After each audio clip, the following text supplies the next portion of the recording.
झेंडे किचन मध्ये आपले स्वागत आहे। आज आपण उपासाची खिचडी बनवणार आहे। त्यासाठी लागणारे साहित्य, मी साबुदाणा रात्री भिजत घातला होता, असा भिजवून घेतला आहे। बटाटे 4 शिट्ट्या कुकरला देऊन शिजवून घेतला आहे।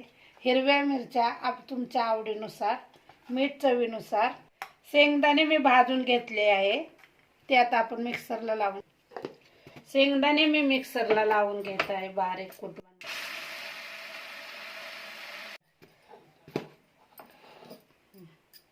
अशा प्रकारे मी शेंगदाण्याचा कूट बनवून घेतला आहे। आपण ते खिचडीत टाक। मी गॅसवर कढई ठेवली आहे, त्यात तेल आपण मी अंदाजानुसार टाकत असते। त्यात आपण मिरच्या कापून घेतल्या आहेत, त्या आता आपण तळण्यासाठी ठेवू। खिचडीला फोडणी देण्यासाठी मिरच्या टाकत आहे।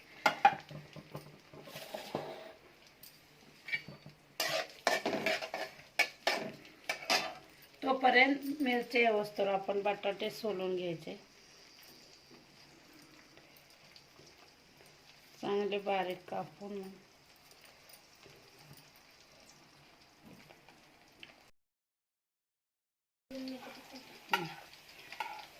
बटाटे आपण शिजून घेतले होते, आता ते सोलून घेतले, ते व्यवस्थित असे छोटे छोटे तुकडे करून घ्यायचे खिचडी टाकण्यासाठी।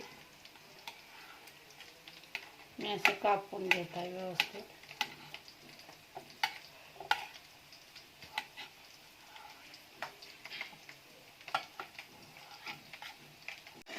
आपण बटाटे कापून घेतो, मिरच्या अशा तळून व्यवस्थित झाले आहे, अशा व्यवस्थित तळून घ्यायचं आहे।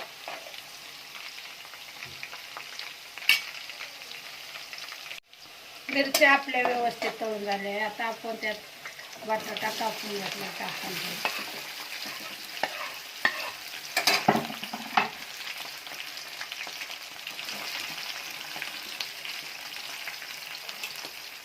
मीठ आपण थोडंसं चवीनुसार त्याच्यात टाकून घेणार आहे।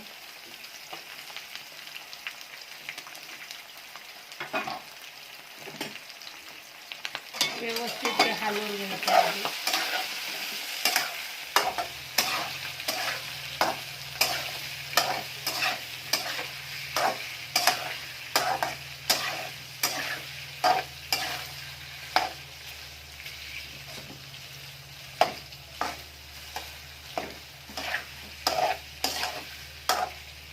अशा प्रकारे आपला व्यवस्थित बटाटा हे झालेला आहे। त्यात आता आपण साबुदाणा टाकून घ्यायचा आहे। मी रात्रभर भिजत टाकल्यामुळे ते सुटसुटीत झालं आहे, त्यामुळे मी थोडंसं त्यात पाणी टाकून घेत आहे, म्हणजे व्यवस्थित ती खिचडी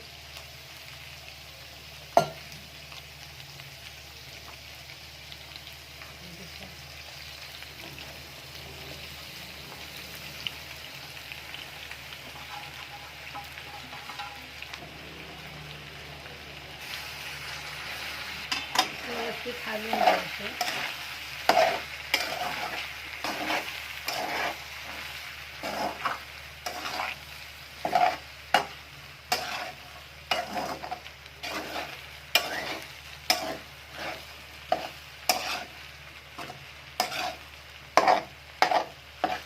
मीठ चवीनुसार टाकत आहे, वरून परत शेंगदाण्याचा कूट,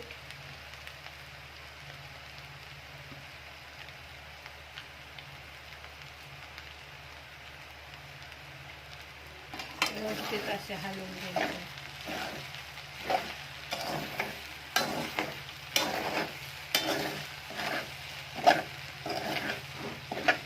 अशा प्रकारे आपली 5-10 मिनिटात खिचडी तयार होते।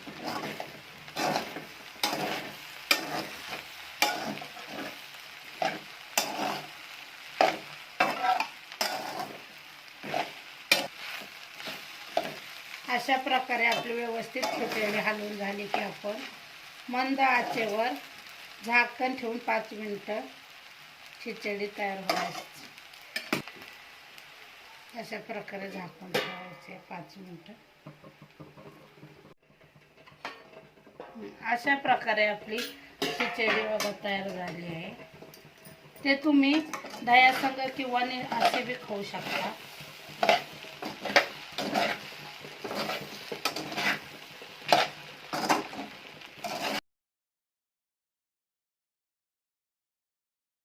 अशा प्रकारे आपली उपासाची खिचडी तयार झाली आहे. ते तुम्ही दह्यासंग किंवा अशी बी खाऊ शकता. झेंडे किचनची रेसिपी आवडली असेल तर लाईक करा, शेअर करा, सबस्क्राईबर करा, बेल आयकॉन दाबण्यास विसरू नका. धन्यवाद.